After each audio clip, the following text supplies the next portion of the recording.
قل هل يستوي الذين يعلمون والذين لا يعلمون إنما يتذكر أولو الألباب. بگو آیا کسانی که می‌دانند و کسانی که نمی‌دانند برابرند؟ همانا تنها خردمندان پند می‌پذیرند.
وصلى الله وسلم وبارك على عبده ورسوله سيدنا ونبينا ومولانا محمد وعلى آله وصحبه أجمعين. اما بعد، در حدیثی هست که رسول اکرم صلی الله علیه و آله فرمود: خیر القرون قرنی ثم الذین یلونهم ثم الذین یلونهم، یعنی بهترین دوران مسلمانی در تاریخ اسلام زمان من است، سپس زمان کسانی که بعد از من هستند، سپس زمان کسانی که بعد از آنها هستند.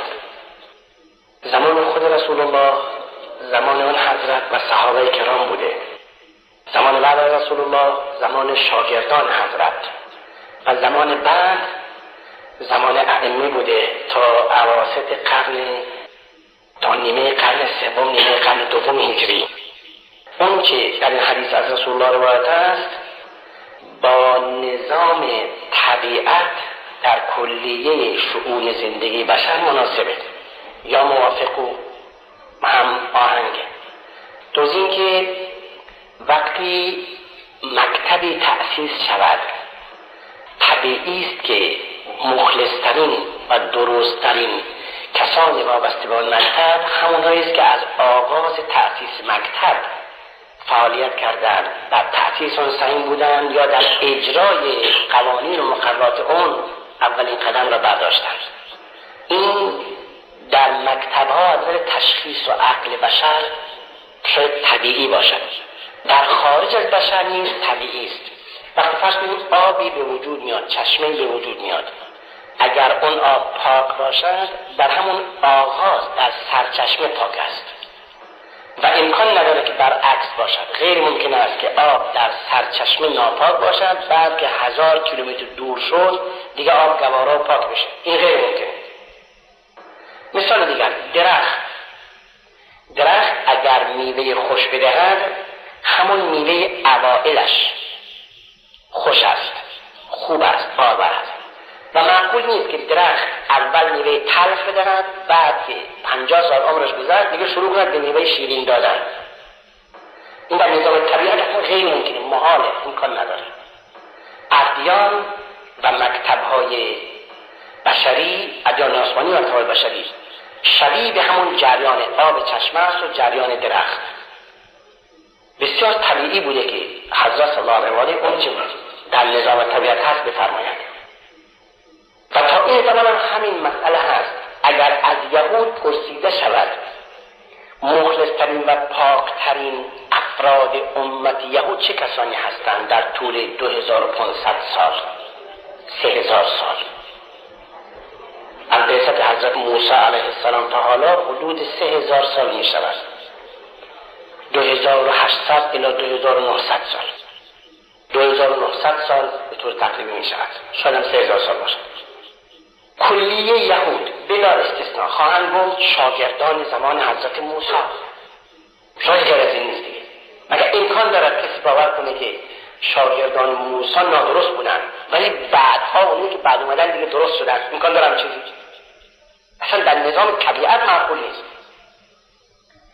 و اگر از مسیحیان پرسیده شود پاکترین و مخلصترین افراد وابسته و تابع عیسی مسیح چه کسانی هستند فکر میکنم از پاپ اعظم گرفته تا ساده‌ترین کشیش خواهند گفت شاگردان مکتب حضرت عیسی معلومه جز یهودای اسخریوطی شاگرد تازه مسلمان که خیانت کرد و مخفیگاه عیسی را به حکومت نشان داد جز یهودای معروف و یهودای اسخریوطی این کلمه اینطور در کتاب آمده جز اون یهودا که شاگرد تازه مسلمان بود بقیه همه وفادار بودند از مجموع چند صد نفر شاگردان عیسی فقط یک تازه مسلمان خیانت کرد و مخفیگاه حضرت عیسی را به حکومت نشان داد فقط یکی اما اکثرا از مجموع 300 نفر عموما همه وفادار بودند منظورتون بیان این است که اون که حضرت صلی الله علیه و فرموده مبالغه آمیز نیست و منظور خودستایی یا شاگرد ستایی نیست بلکه بیان واقعیت طبیعت زندگی بشر از هر جهت آب درخت انسان فرق نمی‌کنه همچنین که رسول اکرم صلی الله علیه و آله نسبت به امت مهربان بود شاگردان اون حضرت نیز نسبت به همه افراد مهربان بودند قد وهبت حياتي ومنحت عمري للهدى ومماتي فاقبل إله العرش مني هجرتي يا من إليك أبوح بالعبرات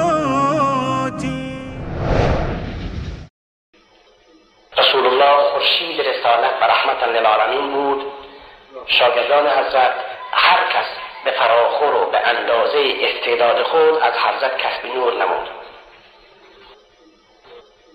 وجود مبارک رسول الله صلی الله علیه و آله سراسر نور بود طبیعی است اونایی که در مکتب نور بودند در خدمت نور بودند خیلی شدید تحت تأثیر قرار گرفتند طبیعی است که افراد مسلمان در زمان رسول الله صلی الله علیه و آله از لحاظ استفاده از حضرت یکسان نبودند هر کس به حضرت نزدیکتر بود فرصتی بیشتری داشت برای استفاده از اون حضرت و هر کس به حضرت نزدیک بود امکاناتی بیشتری داشت و گاهی حضرت صلی الله علیه و آله به یکی امتیاز میداد نه به عنوانی که دیگری امتیاز ندارد ولی این گاهی دریای رحمت نبوی به جوش می آمد به یکی چیزی میداد که به دیگران نمیداد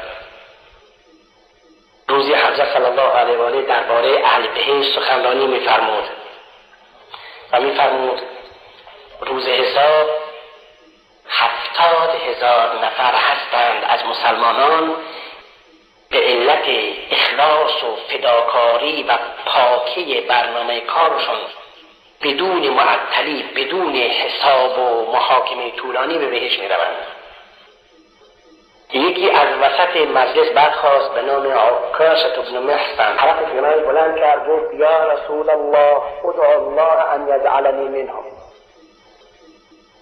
یا رسول الله دعا کن تا خدا منو جز همون 70,000 تا قرار بده حضرت فرمود اجلس انت منهم فرمود بنشین تو از اونها هستی یک آدم بلند شد از اونجا و گفت یا رسول الله من هم بخواه تا جزو نباشم خب خیلی فرق میکنه عکاشة بن محصن از روی اخلاص و فکر و عقیده خودش این تقاضا را کرد این نشون میداد که نهاد پاکی دارد آمادگی دارد برای این کار عقیده و عمل گذشتهش او را در اون خط قرار داده و او را آماده کرده برای این تقاضا همون که دیده نبوت او را بررسی کرد، ملاحظه فرمود که این شایسته است. دیده نبوت خیلی سریع تصمیم میگیرد. همین که حضرت با دیده نبوت بررسی کردی درسته، این شایسته است. فرمود بنشین، تو از آن هستی. اما اونا به فرصت طلب فوراً حساب مادی خودمون کرد. گفت خیلی جالبه، تصمیم میگیریم برای بهش رفتن و تا زندگی هر چی میخوایم ما میکنیم، کیف میکنیم، بعدا بهش میریم. پیامبر وعده داده دیگه. نه، با خدا نمیشود این جور کنار آمد. حضرت فرمود سبق کبیه آکاشه تو، فرمود بنشین، این مطلب نصیب آکاشه شد، یعنی به تو نمیرسد دیگه. در تاریخ گفته نشده چه کسی بوده این که این تقاضا کرده، ولی گفته شده یکی از افراد غیر مورد اعتماد رسول الله صلی الله علیه و آله احتمالاً از اعراب اطراف مدینه بوده، اما مطمئناً کسی از مهاجرین و انصار معروف نبوده این شخص. و گاهی حضرت صلی الله علیه و آله به کسی امتیاز دیگری میداد. در جنگ احد سعد بن ابی وقاص از پیامبر دفاع کرد. وقتی تیرهای سعد خیلی به هدف میرسید، حضرت فرمود اللهم سدد رمیته واستجب دعوته ارم فداک ابی و امی. حضرت به سعد وقاص فرمود بینداز، پدر و مادرم فدای تو باد، الها تیرش را به هدف برسون و دعایش را رد نکن، دعایش را بپذیر. حضرت علی بن ابی طالب در کوفه سخنرانی می‌فرمود، ایام خلافتش فرمود ما رأيت رسول الله صلى الله عليه وسلم يفدي بأبويه أحدا إلا سعد بن أبي وقاص سمعته يقول له يوم أحد ارم سعد فداك أبي وأمي. حضرت علی کرم الله وجهه در کوفه فرمود ندیدم که پیغمبر پدر و مادرش را فدای کسی کند به رسم اعراب در سوگند به جز سعد بن ابی وقاص. در جنگ احد پیغمبر به او فرمود تیر بیانداز ای سعد، پدر و مادرم فدای تو باد. به این دلیل صحابه کرام از نفرین سعد می‌ترسیدند و پیامبر فرموده بود دعایش بپذیر. همه از نفرین سعد حساب می‌بردند. نفرین سعد معروف بود، همه از نفرین سعد می‌ترسیدند و همین حضرت سعد که مردم از نفرینش می‌ترسیدند امیر حضرت عمر بود در کوفه. او را شکایت کردند. آدرس فاروق اعظم به کوفه آمد و روی مجالس قبایل کوفه گردید. اعلام که هر کس از امیر شکایت دارد بیاید هزینه مسافرتش به مدینه از حکومت دریافت کند و برود مدینه، اونجا در حضور خلیفه با سعد روبرو شود. یکی از اهل کوفه که معمولا خیلی فضول بودن برخواست گفت من ازش شکایت دارم. گفت خوب، اسمش یادداشت کنید، هزینه‌اش بدم بیاد مدینه. خب این مرد رفت مدینه. وقتی با حضرت عمر روبرو شد، سعد هم نشسته بود. حضرت عمر فرمود بگو چه عیبی دارد امیر شما؟ گفت یا امیرالمؤمنین انه لا یعرف یصلی ولا یقسم بالسویه ولا یعدل فی الرعیه. گفت این نماز خوندن بلد نیست، قضاوت هم عادلانه نیست و جایزه ها و حقوق هم بین مردم به طور یکسان و مساوی تقسیم نمی‌کنه. فاروق اعظم فرمود چی میگویی ای سعد؟ سعد گفت امیرالمؤمنین اول جواب شما بدم یا اول جایزه این بگم؟ حضرت عمر سکوت فرمود و سعد جواب داد. گفت یا امیرالمؤمنین اینها میگویند 4 رکعت ظهر و 4 رکعت عشا و 4 رکعت عصر باید طولش مثل هم باشه. من در رکعت اول حمد و سوره میخوانم، گاهی سوره طولانی میخوانم. در رکعت 3 و 4 فقط الحمد میخوانم، طبعا رکعت کوتاه میشه. اینا میگن 4 تاش باید مثل هم باشه، یا هر 4 تا کوتاه یا هر 4 تا بلند. اما این که میگوید در حکم عدالت نمیکنه وقتی کسی ادعا کرد من از مدعی گواه میخوام یا مدرک. اگر مدعی گواه و مدرک نداشت مدعی علیه قسم میخوره تبرئه میشه. اینا میگن نخیر، اون مدعی اگر گواه و مدرک نداشت باید قسم بخوره و برنده بشه. تو قسم مدعی علیه نگه، خب دستوری میدی. اما این که میگوید حقوق را به عدالت تقسیم نمیکنه، من آغاز ماه که شد اول حقوق مهاجرین انصار را میپردازم. روز 1 و 2 و 3 و 4 ماه مهاجرین انصار حقوق میگیرن، روز 5 به بعد بقیه سربازا و بقیه کارمندان. اینا میگن نخیر، مهاجرین انصار رو جلو نکن. حضرت عمر فرمود ذاك ظنك یا ابا اسحاق کنیت سعد. گمان من نسبت به تو همینه ای ابو اسحاق، دیگر همینطور باشه. بعد فرمود و اما جایزه این مرد، الها اگر دروغ میگوید عمرش دراز کن، چشمش کور کن، فقیر و بیچاره و کمروزیش کن، عیالوارش کن و بالاخره چشم ناپاکش کن. آخرین نفرینش خیلی وحشتناک بود. این پیرمرد در سال 90 هجری در کوفه دیده شد که دارای فرزندان زیادی بود، هیچ کدام از فرزندانش خانه‌دار نشده بودند. فقیر و بیچاره بود، کور بود، در کنار خیابان نشسته بود. وقتی زنان میدید میرفتن خود را در میان زنان میانداخت و سعی میکرد اونها را بررسی کنند. زنها با نعره دلپایی به سر میزدند و به جانش گفته او را میکشتند، میزدند. بعد میگفت مرا نزنید، نفرین مرد صالح مرا به این روز در آورده. نفرین سر رو نگوید خواست.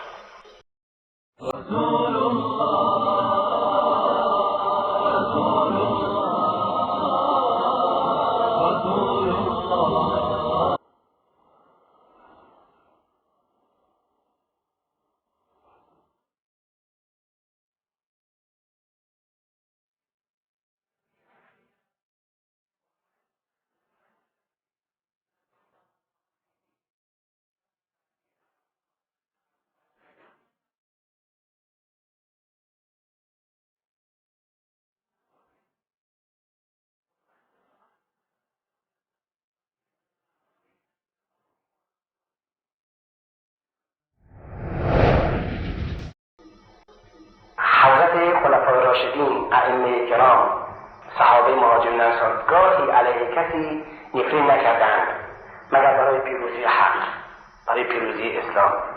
عجیب نسبت به مردم انسان دوست بودند به طرز عجیبی.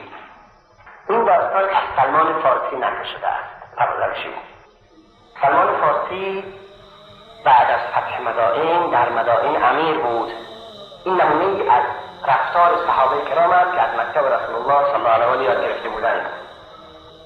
سلمان صبحگاهی بعد از نماز صبح به عنوان گردش قدم زنان از کاخ حکومتی محل اقامتش، محل کارش بیرون آمد و یواش یواش قدم زد تا رفت به بارانداز قافله.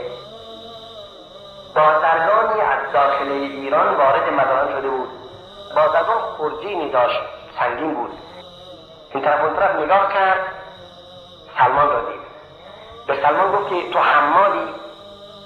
سلمان گفت که بله، حمال گناهانم هستم. اما اون متوجه نشد سلمان چی میگوید. گفت اگر حمال اینه بردار.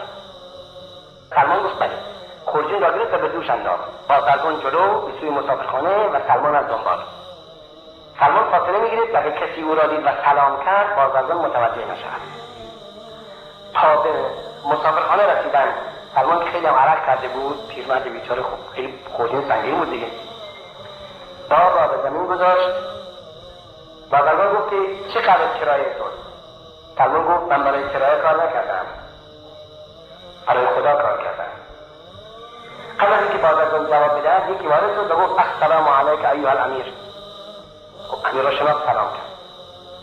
بازرگان دست را گم کرد. سلمان جلو آمد و او را نوازش کرد و گفت ای برادر نگران نباش، من با این کار 3 فایده بزرگ بردم. اولا نفسم را سرکوب کردم، چون مهمترین دشمن انسان خریده کبر و غرور و خودبینیه. این شیطان همیشه در مغز و دل همه ما هست که من از فلانی بهترم. همین پدر ما را در آورده، غریزه خودبینی. این سرکوب کردم. یکی دومی، به یک غریب، به یک مسافر کمک کردم. سوم، دانستم که شغل حمالی چقدر پرمشقت، پرزحمته، خیلی کار سنگینیه. حداقل 3 فایده از این بردم. شما فکر کنید این داستان چند تا بازرگان ایرانی را مسلمان میکرد؟ از 1 میلیون سخنرانی ارزشمندتر بوده. برای همین است که صحابه کرام با عمل خود مردم را مسلمان میکردند و توصیه ائمه کرام، توصیه خلفا، توصیه رسول الله قبل از اونها این است که مسلمان را با عمل خود مبلغ باشد. و هرچند در شعر و ادبیات مبالغه زیاد است، اما این مصرع به هیچ وجه مبالغه نداره. 200 گفته چون نیم کردار نیست. فردوسی میگوید بزرگی سراسر به گفتار نیست، 200 گفته چون نیم کردار نیست. اگر قافیه و وزن اجازه میداد و شاعر گفته بود 2000 گفته چون نیم کردار نیست، بازم مبالغه نبود. حقیقت میگه 2000 گفته هم چون نیم کردار نیست.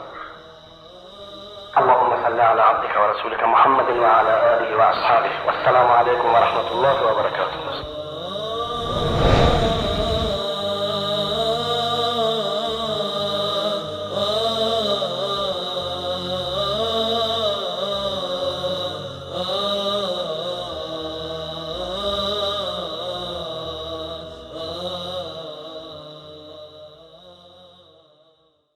قل هل يستوي الذين يعلمون والذين لا يعلمون إنما يتذكر أولو الألباب. بگو آیا کسانی که می‌دانند و کسانی که نمی‌دانند برابرند؟ همانا تنها خردمندان پند می‌پذیرند.